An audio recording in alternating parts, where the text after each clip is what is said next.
Go to the New York Giants. Obviously, we did some research. I assume you have as well. Hembo sent us over a bunch of stats, and we've been scouring the internet. MetLife Stadium has obviously been home to a lot of injuries over there.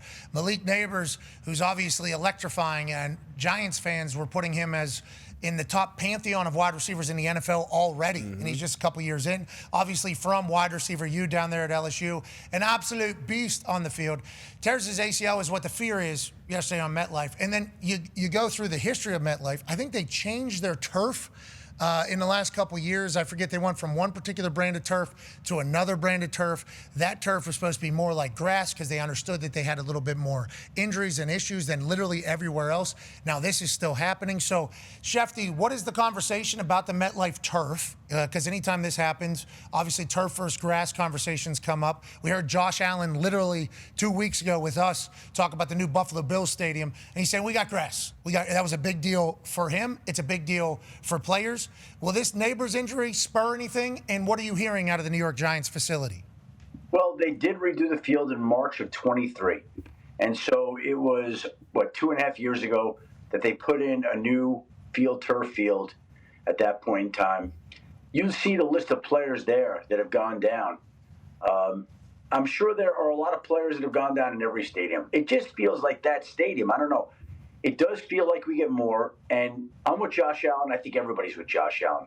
You saw the tweet yesterday, I think it was from Odell Beckham Jr. Other players feel the same. Look, it's pretty simple. There's the tweet. Dear NFL, I mean this with the utmost love and respect. Take the precautions that roll with everything else when it comes to players' health and safety. Please, please, please get rid of the turf. Thank you in advance. I think he speaks for a lot of people. It shouldn't be that hard to put in grass.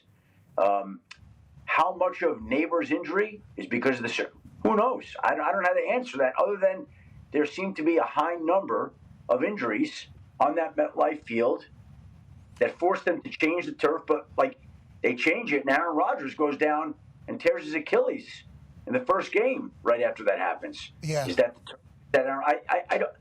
It's a hard.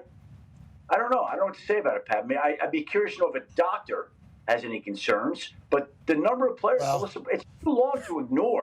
It's too long to ignore. Yeah, well, Schefter, that's the thing. There'll be a doctor that comes out and says that this turf is definitely problematic. It's not just the turf, it's the cement that's underneath of it, and there's really no room to give for any of your joints and what bodies are supposed to do. Now, it's not every joint, it's not every ligament, but some bodies, the way they are built, obviously going to have this reaction on this particular turf. Then you have some other doctor come out and say, we've done the research, there's actually different parts of the turf during different parts of the season, and it's like some turf is actually better than grass. So now, how do you add that in? I think just every player that's ever spoke has said, we'd like grass. And then we see what Arizona's able to do. And now if Buffalo's getting grass up there and keeping grass up there, it's like there should be no excuse with the technology. And then on the MetLife conversation, they're hosting a World Cup. Yeah, With grass. Uh-oh. Yeah, but that grass is just kind of stapled on top of Yeah. So, like J.J. Watt, who's soccer owner, 2 teams, says, hey, some of the grass that they just put on top of this turf, not good either. That is not what any of us want. So, I don't know what the right answer is. Seems like everybody likes grass. Super grass. Hopefully, they'll be able to do that. Let's go to another team that had a massive injury, and maybe you have an update. Go ahead, Ty. Yeah, Schefter, any word on what's going on with Joe Alt? Obviously, the Chargers, that was tough yesterday, but their O-line is so beat up. And at this point, how big of a cause of concern is that for them going forward? Well, he went down, and I'm just opening a text that I got about it yesterday. But basically, he wanted to go back in, and they told him no. He didn't want to accept that, a high ankle sprain usually limits you and prevents you from playing for a couple of weeks. But he's going to get a second opinion today. They'll look at it again. High ankle sprain for offensive tackle is not easy. Look, here's the deal. A high ankle sprain, if you're the Chargers and you see Joe Alt carted off yesterday, you feel fortunate that he has a high ankle sprain. You don't want any of your players to get hurt. But when he goes down, you don't know whether it's a knee, whether it's a broken ankle, a dislocation. It could be anything that ends the season. They've already lost Rashawn Slater in training camp to a torn patella tendon. So they lose their starting left tackle. They move Alt over to left tackle. He goes out of the game. Now you're down your 2 best tackles, one of whom is the highest paid offensive tackle in the National Football League in Rashawn Slater, even though he's not playing. Another who has a chance to be the highest paid one day and might just be as good as any left tackle in the game today, Joe Alt. So that is brutal if they're without him. And Herbert paid the price for it yesterday. They struggled to protect him. He got hit an awful lot. It's going to be hard to win consistently without Joe Alt, but it doesn't sound like he's going to miss a lot of time. Brian Burns with the incredible Spider-Man's, and then this at the end is an incredible display of flexibility.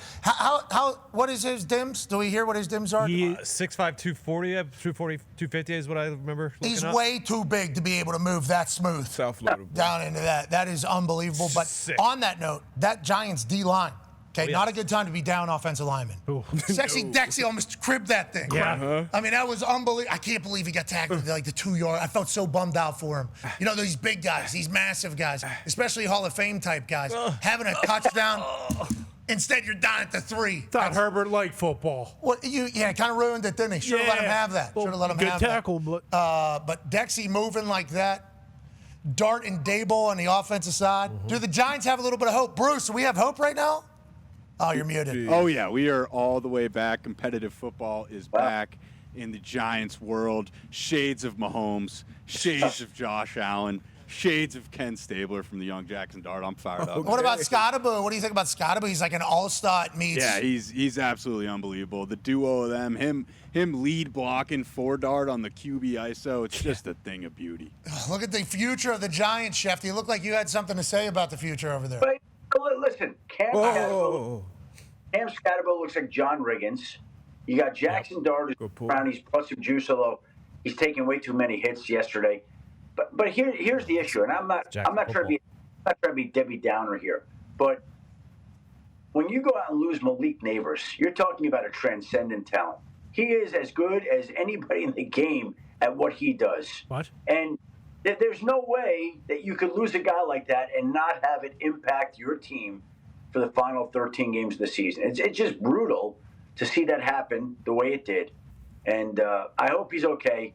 He gets some time to rest now. He'll need surgery on that ACL. But, Jackson Dart was great. Cam Scatterbo's been great, but they just lost this guy. It reminds me of when the Jets beat the Bills on opening day in the game in which Aaron Rodgers tore his Achilles, and all the Jet fans are all excited. They won the game. And Xavier Gibson returns the punt in overtime for the game-winning score. You win the battle, you lose the war. And the Giants lost the war yesterday. They lost this guy. Whoa. He's They just started, I think, in the Jackson Dart era. On that note, Malik, we do. T's and P's, the game's going to miss him, especially if we're going to have more eyes on these Giants games than we have in the last year and a half. I understand New York, a lot of people watching them. Out here, no. I ain't never watching it. Nope. I ain't never seen. So everybody tells me about Malik Nabers, how great he is, and I assume that he is. And yes, I've seen his highlights, but I haven't watched like a full Giants game in a long time. With that being said, Jackson Dart and Dayball getting after Scattaboo. We got Burns doing the Spider-Man gif out there. Mm-hmm. I hope Malik Nabers comes back sooner than ever before, but I think we shouldn't just give up hope on this team immediately because they'll pound that rock, it feels like. Will Dayball remain committed to Scattaboo and Jackson Dart ISO powers 40, 50 times? We shall see. Bruce, that's the entire question. Yeah, we need a lot of 12 personnel, maybe some 22 personnel. Maybe we get Tyrone Tracy back. We go a little 32 personnel, 3 running backs in the backfield, running the ball 40, maybe 50 times a game. 13 to 20, 111 passing yards. Let's lose our minds. Yeah. I'm on your side, Dart. Yep. Keep it rolling, brother. T's and P's to Malik Nabers. Let's talk about a situation that could be brewing a little bit. Go ahead, Tone. Yeah, Schefter, I was watching the Lions and Browns yesterday, and one thing stood out to me, and we love Joe Flacco, okay? Mm-hmm. But he has not been good. I believe he is last in the NFL in completion, last in touchdowns, second in interceptions. Once again, we love Joe Flacco. But is there a point where Dillon Gabriel and the Browns, they're going to get a chance to see what they have in maybe those 2 rookie quarterbacks or one, whatever the situation is? Kevin Stefanski said that's not how he's thinking right now, but I think everybody could see at some point in time that Dillon Gabriel is going to get a chance here to play. Don't know whether it's a couple of weeks away or a month away, but at some point in time, they're going to go to Dillon Gabriel and give him a shot to see what he can do. They've got 2 first-round draft picks, and they've got to figure out, what, if anything, Dillon Gabriel can do. They got to figure out about Shador. They got to take a look at these guys, and the offense is just really struggled. The early part of the season just really struggled, and the defense is playing at such a high level that we saw the spark that the Giants got from going to Jackson Dart. Now, I'm not telling you that Dylan Gabriel is the same thing, but at some point in time, you go to a rookie, everybody gets excited. Then sometimes reality sets in, and it's not as exciting. But initially, you're going to get a spark. If the guy can play well, then maybe you found something. At some point in time, I think Cleveland will make that move, but Stefanski has not let on that he's thinking about making that move anytime soon so far. Never wanted to make that move. Wanted to go on a run with Flacco like they did a couple years back. For whatever reason, it's seemingly not clicking like it did before. I like to see Jerry Judy dancing in paint. Yeah. I like to see Jerry Judy doing his thing. I also wonder if Stefanski has to watch Dylan Gabriel against that defense every day. I don't think so. Yeah, I don't know if this guy's ready yet. I don't know if he's ready yet. He'll be tested, though, whenever he gets in there. And then, obviously, the Shedeur Sanders conversation. If Joe Flacco gets removed, all of a sudden now, hold on now, wait a minute. If he was on another team, he'd be playing already. Well, I did hear that. There's probably a couple teams where he would be out on the field. Obviously, there's been some injuries and things like that to quarterbacks early. On that note, do we have another controversy potentially brewing? Go ahead, Con Man. Yeah, Schefter. Of course, Brock Purdy is making $250+ million, and all those things go into the decision when you are picking who's starting that quarterback. But it didn't look good for the Niners. Didn't look good for Brock. A couple drops, key drops that weren't his fault, but it still was just ugly for the Niners all day. What are we looking at here with Mac Jones and Brock Purdy? Is this going to go on for a couple weeks, or do you get the sense that this isn't even a thought? Mac Jones will not play as long as Brock Purdy is healthy. Well, here's the issue right now. Brock Purdy is dealing with some toe soreness after the game yesterday, and they have a short week. And so we'll see whether or not he's going to be able to get back out there. But I think it's a question in light of Thursday night. And he's not the only one. You got Ricky Pearsall right now. He's got a strained PCL. He's going for further testing today. We'll see if he is going to miss any time. Juwan Jennings came in after Ricky Pearsall went down and caught a 2-point conversion and got laid out. I'm watching the game with the guys in the room, Randy Moss and Rex Ryan and Teddy Bruschi and Alex, and they're like, oh, ribs, broken ribs. I'm like, and Juwan was down. And all of a sudden he's in on the next play. It was incredible. And they took him to the medical tent. He couldn't get in the medical tent because Pearsall was in there. So that's kind of like what the Niners season's been like. That No Pearsall occupancy. Yeah. That's not good for the team. No, it's not. I have 2 beds in there. They're wide No, we're at max capacity here. Sorry. At the wait. medical tent, that's not a good thing for your team. Rub some dirt on it. Get your ass back out there. Sorry, we don't have enough room. We're doing enough tests over here. Baseline. You saw what he did. Jeez. Zaire Franklin had his knee buckle yesterday. Was back. They took a timeout. Then he was back like the next play. I thought he was going to be. That looked like it really went down. He continued to play. Mike, Last night, yeah. He was messing with his back. Yep. Oh, yeah, when he did that back bump. Yeah. Jalen Ramsey had a fake hamstring, and then he had a real hamstring, and then he tried to come back. But I think, he actually did hurt it eventually. Yeah, he did the fake hammy into the gritty, I saw. Which, by the way, What? what a celebration. I thought it was pretty mean, good. that is one of the best ones out there. I thought you were going negative. You're actually going positive. I saw a couple Irish jigs by a couple Oh, people. yeah. Feels like massive success over there in Ireland, yes? Yeah, no, it was great. Look, you knew it was going to be a great success, and you knew that the people there would support it and cheer for it, and that was always going to be the inevitable result, and they played a good game. So, yeah, they'll be back in Ireland again, I'm sure. They announced last week they'll be back in Brazil or wherever. They're spreading. Shefty! Shefty, that was awesome. Somewhere. We just saw the computer glitch there for a second. Shit, was it Brazil? Was it Spain? Germany? Shit. It was so. They're going everywhere. Yes, congrats, Ireland. If you'll take another game, they will come and eat it. World. Yeah, I agree. Australia's on deck. That's crazy. There's, some seats that seemingly are getting pretty hot. College has already been guys fired. Yep. Okay? The NFL, there has not.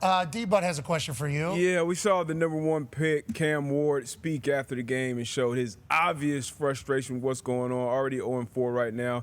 Callahan looks like he's been pissed off since the season has started. Are you expecting any change there? I'm not calling for anybody's job, but are you expecting any change there at the head coaching position, the Tennessee Titans? They haven't won. A lot of unhappy people there. You give these answers to some of these teams thinking, like the Giants, I think the phrase we used at that point in time, no sense of urgency to trade, to change quarterbacks. They lose 2 games, they change quarterbacks. I think I would say the same thing about the Tennessee Titans. They're not looking to change coaches right now. Now, I think everybody could agree that they're going to have to turn things around and play better. Otherwise, there are going to be changes. And they're not planning and wanting to do anything right now. But if losing like that continues and you've got your number one pick coming out and saying the things he does, that's an issue. That's a red flag. And we'll see how they decide to handle it. They prefer not to have to do anything anytime soon. They'd like to let the season play out. But let's see if they come up with a few more losses like yesterday where they got shut out in Houston and looked inept on offense. Congrats to the Texans. That had to be huge for them, obviously, with everything going on. Titans, though, that Callahan guy and Paul Kuharsky is already good. Love it. That's already, they're already at a batting at 1,000. Yep. Nashville's such a great city.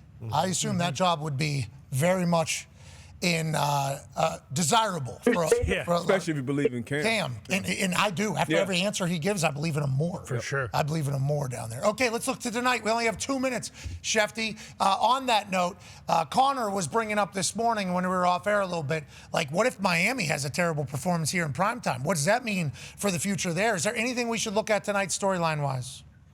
Yeah, I think Miami's in a similar spot to Tennessee. They're not winning. They're not playing great. Coach is coming under question, but they want to remain patient too. Now, are they going to lose, 2 more games in a row, still winless, and helicopters with banners flying? Again, that's not what they want to do. It's not what they're planning to do. We'll see how tonight goes against the New York Jets, who get back Justin Fields coming out of concussion protocol. Should be a boost for their offense. Second game, we got a Broncos team that's really struggled. That's had the lead for the majority of the last 2 games in the fourth quarter.